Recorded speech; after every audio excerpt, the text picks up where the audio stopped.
Assalamualaikum warahmatullahi wabarakatuh. Saya Siti Rohanah, SPD MPD akan memaparkan bahan ajar yaitu statistika, yaitu bagian dari mata pelajaran matematika. Baiklah, untuk memudahkannya, saya akan share screen ya mengenai statistika tersebut. Kita lihat pengertian statistika ya di sini. Nah, adapun kompetensi dasar yang diinginkan sesudah pembelajaran ini yaitu penyajian data. Penyajian data pertama yaitu bisa menggunakan diagram batang. Penyajian data dengan menggunakan gambar yang berbentuk batang atau kotak disebut juga dengan diagram batang. Diagram batang atau dapat digambar secara vertikal maupun horizontal seperti gambar contoh di bawah ini.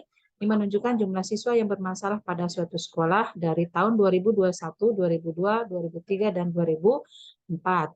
Berikutnya, mengenai jumlah siswa yang bermasalah 2001 sampai dengan 2004. Jadi pertanyaan dari diagram batang tadi, kita hitung tingginya yaitu untuk 2001 tingginya adalah 6, 2002 tingginya 10, 2003 tingginya 13, dan 2004 tingginya adalah 10. Sehingga total siswa yang bermasalah adalah 39 siswa. Untuk pertanyaan berikutnya, diagram batang berikut ini menggambarkan kondisi lulusan dari suatu SMK dari tahun 92 sampai 96. Banyaknya lulusan yang tidak menganggur selama tahun 92 sampai dengan 95 adalah berikut gambarnya. Nah, terlihat di sini dari 92, 93, 94, 95, dan 96 terbagi dari 3 kelompok, yaitu yang bekerja, melanjutkan belajar, dan menganggur dengan pembedaan warna. Nah, di sini pertanyaan yang menyangkut diagram batang tersebut adalah banyak lulusan yang tidak menganggur selama tahun 1992 sampai dengan tahun 1995 adalah kita bisa melihat data di sini yang tidak menganggur artinya hanya menulis atau menghitung yang berwarna coklat dan berwarna oranye. Nah, sedangkan yang merah sendiri menganggur. Jadi di sini untuk menghitungnya tinggal menghitung yang kuning ya, kuning dengan oranye. Sehingga di sini jumlahnya adalah untuk 92 200, berikutnya adalah 100, 225, 100, 200, 75, 250, dan 75. Sehingga total 1225. Nah, yang B yaitu dengan diagram lingkaran. Penyajian data dengan menggunakan gambar yang berbentuk daerah lingkaran disebut juga diagram lingkaran. Diagram lingkaran dibagi ke dalam sektor-sektor atau nama lainnya adalah juring. Ya. Contoh, misalkan diagram berikut menunjukkan cara murid suatu SMK datang ke sekolah. Jika murid berjumlah 480, maka banyaknya siswa yang datang ke sekolah berjalan kaki adalah, di sini berjalan kaki belum ada besar sudutnya. Sedangkan sepeda di sini ada 60 derajat, kemudian bus 70 derajat, dan motor 45 derajat. Sehingga untuk menentukan sudut siswa yang berjalan kaki jumlahnya adalah satu lingkaran 360 derajat dikurangi sudut-sudut yang ada, yaitu untuk sepeda, bus, dan motor. Sehingga dari sini perhitungannya adalah kita kurangi dulu 360 dengan 60 tambah 72 tambah 45. Sehingga totalnya adalah 183 derajat. Berikutnya, untuk menentukan banyak siswa yang berjalan kaki, di sini adalah 183 dibagi 360 dikalikan total jumlah 480 orang. Sehingga jumlahnya adalah 244 orang. Berikutnya, untuk diagram lingkaran ini, nah ada hasil penelusuran tamatan pada sebuah SMK dinyatakan diagram berikut.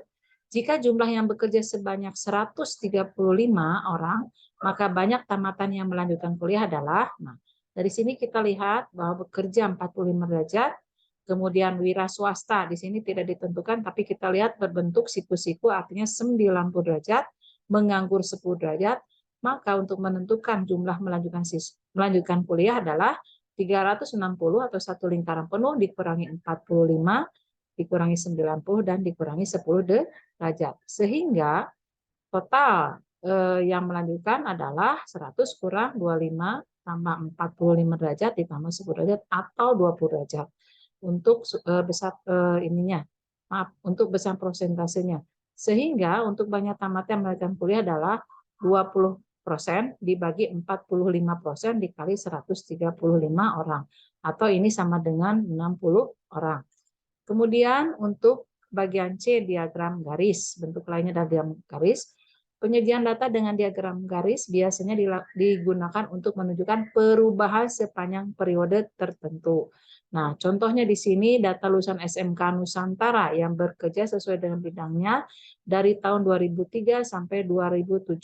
Nah, datanya sebagai berikut. 2003 jumlahnya 80, 2004 100, 2005 160, 2006 120, dan 2007 adalah 200. Sehingga bila kita menggambarnya akan terlihat seperti ini. Ini dinyatakan dengan diagram garis. Sehingga kelihatan ada kenaikan dari tahun 2003 ke 2004 ke 2005. Sementara 2005 ke 2006 terjadi penurunan, dan dari 2006 ke 2007 terjadi kenaikan.